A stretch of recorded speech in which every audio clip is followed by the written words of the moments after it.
If you are over the age of 18, having a healthcare power of attorney is important.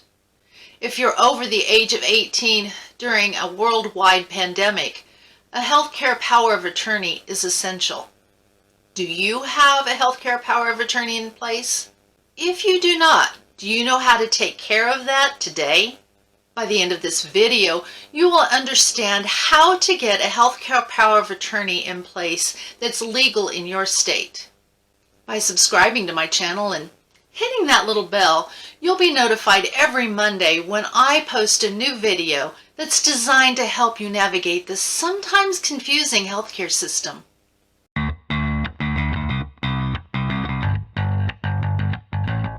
Hello, I'm Dr. Snow. We're living in really strange times, are we not? 2 weeks ago, life was the same day after day after day. Today we have a toilet paper shortage, the grocery store shelves are empty, and cities are being ordered to shelter in place. How many of us had even heard of the term shelter in place before the last few weeks? No one knows what's going to happen tomorrow, or even this afternoon. But with this current health crisis, our odds of catching an infectious disease went up a lot.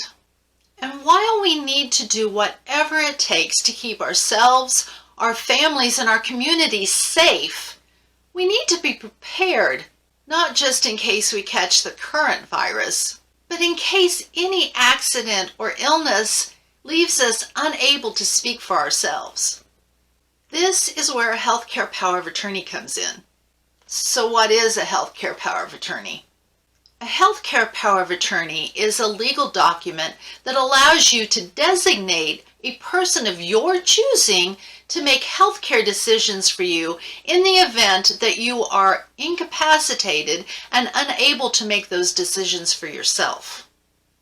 So if you're in an accident, have a stroke or heart attack, or contract an infectious disease that leaves you incapacitated and unable to communicate your wishes, the healthcare power of attorney goes into effect, and your agent is now the person that will confer with your doctor and say yes or no to any treatments available. Each state has requirements for what goes into a healthcare power of attorney, but they are very similar. I will leave a link in the description below so that you can find the requirements for your state for the healthcare power of attorney.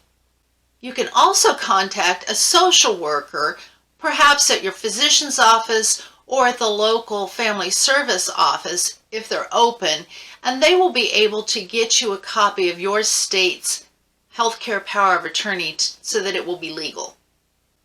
So the basic elements of a healthcare power of attorney include your name, birth date, address and telephone number, the name and contact information for the person that you're choosing for your agent, and an alternate agent and their contact information in case the person you choose as your agent is unable or unavailable to serve. Then there is a statement that says that the healthcare power of attorney will go into effect when your physician declares that you are incapacitated and unable to communicate your wishes. Some states require that 2 physicians declare you unable to make decisions on your own. At that point, your agent will make all the medical decisions for you. Do you have a healthcare power of attorney in place? If it's been a while since you drew it up, have you recently reviewed it in case there's changes that you need to make? Comment below, I'm all set, if your healthcare power of attorney is ready to go. Also included in most healthcare power of attorneys is a section called the Living Will or Advance Directive. This section spells out the different procedures and treatments that are available, but may not be something you want in case your doctors decide that you are permanently unconscious and there is no reasonable expectation for you to recover from your illness or injury.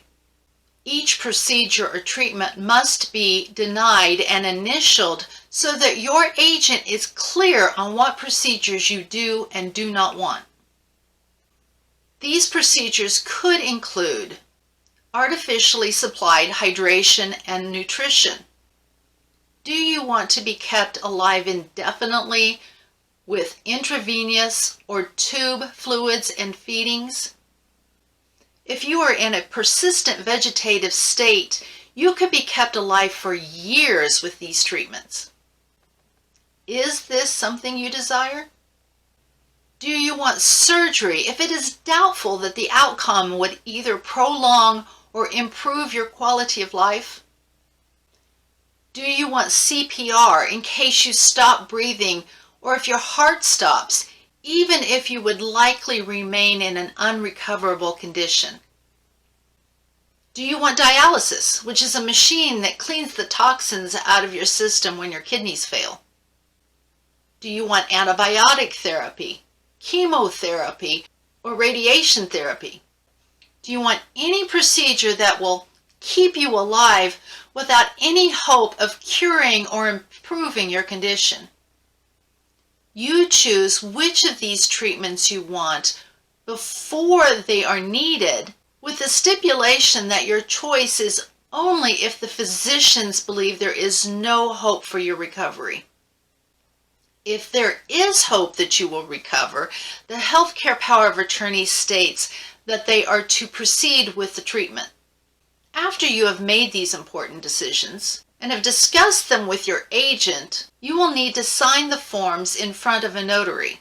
Then you need to discuss your wishes with your family. They need to understand what you want and who your healthcare power of attorney is, so there will be no surprises. You should give a copy of your healthcare power of attorney to your agent, and your physician and local hospital also need a copy to put into your files. Healthcare power of attorneys can be revoked at any time. When you draw up a new healthcare power of attorney, it automatically revokes the old healthcare power of attorney.